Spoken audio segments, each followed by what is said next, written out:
Evening. I am using my computer, and you can see my podcast mic, so I feel really official doing this. The best way to lead a group, I think I'm still live. My screen is changing on me. I'm sorry. The best way to lead a group is to be part of the group. And this story goes back about a year and a half. I inherited a mastermind. Call it book club. But it was really the first mastermind type group that I had ever led before. I'd been part of several, but never been a leader of one, and I inherited this one, and I just stepped up and I was going to be the leader. And I thought to be the leader, I had to be in charge. I had to know what I was doing. I had to undeniably be the person that knew the most about what was going on, and I would feel the need to lead as if I was not part of the group.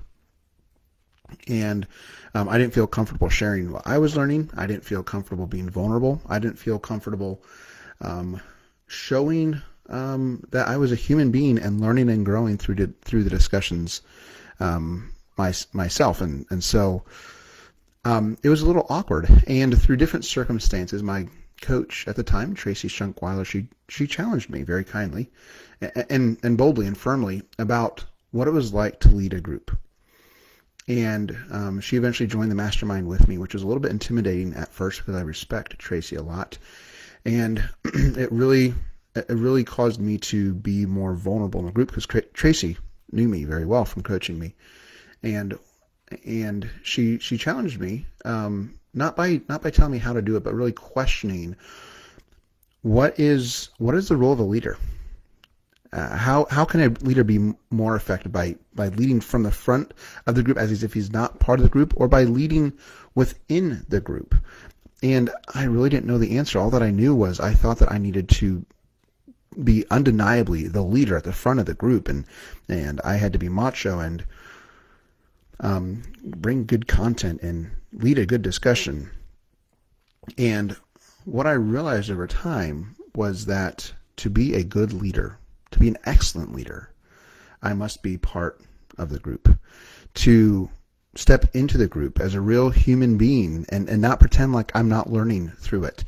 And what I learned was I thought I had to bring good content. I thought I had to interact with every comment that somebody made and show them that I was leading them. And I thought I had to be very active in responding to everybody who was speaking in the group. And I thought I had to have good content, and I had to lead that way. And what I've realized is that it is not good content. I'm not knocking good content. It is not good content that makes a great mastermind or great group. It is great conversation. And the better the content that you bring to the table, the better the conversation is. So I'm not knocking good content. But what I'm pointing out is I used to focus on the content I was bringing in and how I was delivering it, and all these really stiff things about leadership. I thought leadership was a stiff, robotic way of showing up. And here I am. You can see I'm just kind of like being robotic. That's what I felt I had to do. I had to be this, almost wear this armor as if nothing got to me in the group. And I remember at one point, a guy in the group named Jesse, I think he sensed my invulnerability as a leader of the group, and very kindly at one point he said, "Derek, I'm curious. I know you're the leader of this group, but what are you learning from this?" And I was honest and I was vulnerable about what I was learning, and I felt like I was breaking down as a leader and just being part of the group, because I didn't think I could lead the group just being part of the group. And it really started this experiment of leading a group as part of the group. I'm not sure what happened today. In the same mastermind that I'm still leading in the book club, we were going through John Maxwell's book, continuing to go through John Maxwell's book. Highly recommended, by the way, 21 Laws of Leadership. And it was the chapter on the law of intuition, which was a very interesting, kind of squishy topic when it came to leadership in the mastermind. And I spoke for a little bit, and then I shut up. And it was a really amazing conversation today. And I realized what made the conversation so amazing is that I was not a major part of it. In fact, there was one other lady in the group who was taking charge and kind of guiding the conversation a little bit, because she had some questions and she wanted to get some input and feedback and bounce some things off of people. And a year ago, I would have been threatened by that behavior. A year ago, I would have worried that she was trying to take over the group. A year ago, I would have worried that people would have thought, oh my, Julie's leading the group and Derek's not leading the group anymore. And I thought Derek was a leader. Who's Derek? Is he not the leader anymore? And I was so concerned about what people thought if I wasn't demonstrably the active leader. And what I realized in allowing Julie to curate the conversation, and people were responding to her and people were going off of that, and it became this really, really energetic, inspiring conversation that would not have happened if I just felt like I had to lead the conversation. What I saw today and what I've been seeing recently, especially as I've been leaning into this idea, is that what makes a good leader is not that the good leader just focuses on good content. Good content is a big part of it, but the priority is creating conversation. The priority is creating the forum for conversation to happen. Bring good content to the table, but then bring even better people to the group and let them have a conversation based on the content. A couple of my peers in the coaching world are planning an intensive for coaches this summer, and our focus is on making good content. But even more than that, our focus is on bringing great people to the table to curate amazing conversations. So when they leave, their focus was not on the content that we provided, but on the conversations that were created and curated because of who was in the room. And I'm seeing that to do that, we must not lead just from the front, as if we're not part of the group, but to lead in the group, to be part of the group. And this is really a reflection on growth for me in my journey, that I realized that to lead a group effectively, to lead a group well, it really requires to be part of the group, to be vulnerable, to be honest, to be open. And I openly admit to the Mastermind group, to the book club group that I'm in, that I walk away changed.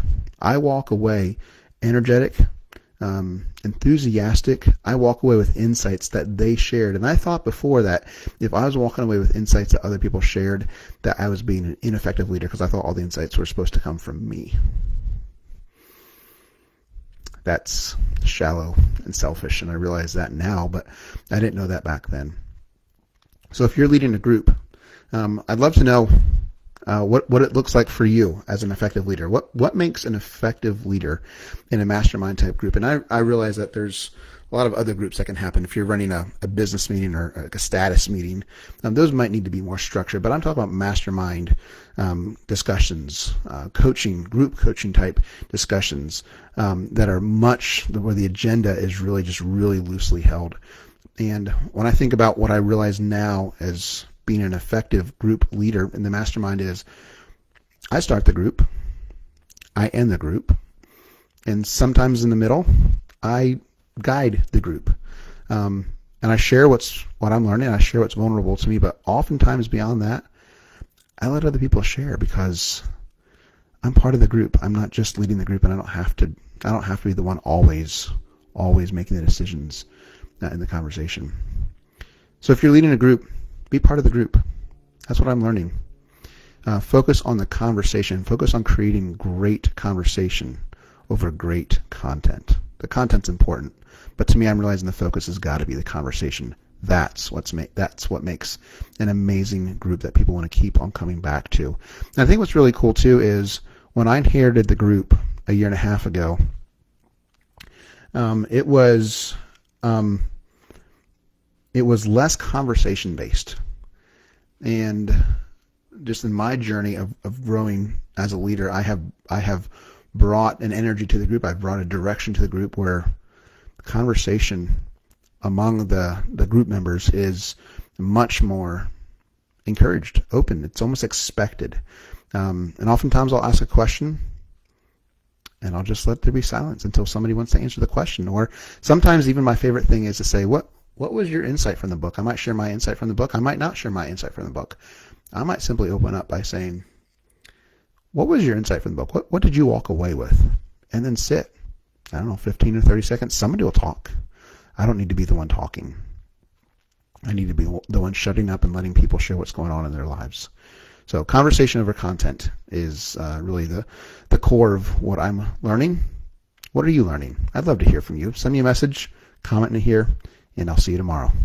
Bye.